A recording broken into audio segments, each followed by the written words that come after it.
ભરૂચ નગરપાલિકા અને કોન્ટ્રાક્ટરના પાપે દર્દીનું મોત થયું, જેમાં મૃતકના પરિવારજનોમાં પણ રોષ ભભૂકી ઉઠ્યો હતો।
ભરૂચના સેવાશ્રમ રોડથી શક્તિનાથ સુધીના જાહેર માર્ગ ઉપર પેવર બ્લોકની કામગીરી કરવામાં આવી રહી છે, જેના પગલે વાહન વ્યવહાર ખોરવાય ન તે માટે જિલ્લા અધિક કલેક્ટરે 1 મહિના માટે સેવાશ્રમ રોડને વન વે જાહેર કર્યો હતો, પરંતુ પેવર બ્લોકની કામગીરી ચાલુ કરી ત્યારથી જ સમગ્ર માર્ગને વાહન વ્યવહાર માટે સદંતર બંધ કરી દેવાતા દુકાનદારો અને લોકોને ભારે હાલાકી ભોગવવી પડી રહી છે।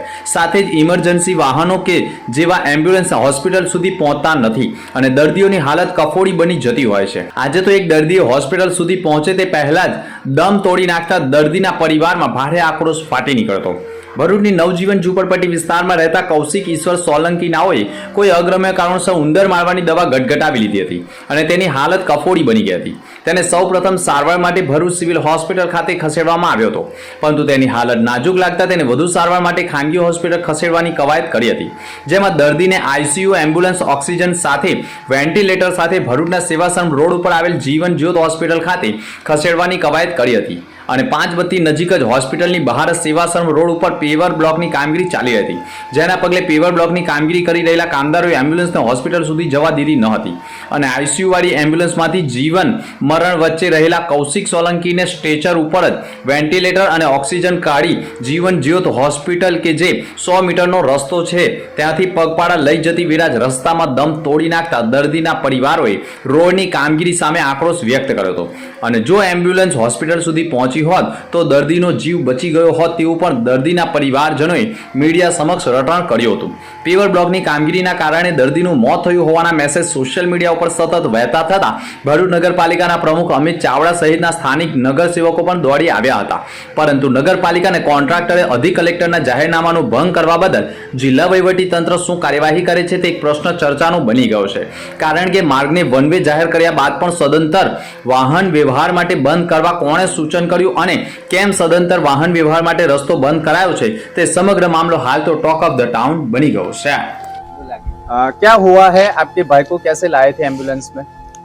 एम्बुलेंस दूसरे भर्ती था तो इधर लेके आए, तो फिर इधर रास्ता नहीं खुला मिला तो वो एम्बुलेंस उधर ही रख के फिर उस पे लेके आना पड़ा, तो उसको गैस बराबर नहीं मिला तो इधर तक पहुंचने में दिक्कत पड़ा रास्ते की वजह से। तो कहाँ से आप कैसे लाए हो, हॉस्पिटल तक कैसे लाए हो दर्दी को? इस पे रख के।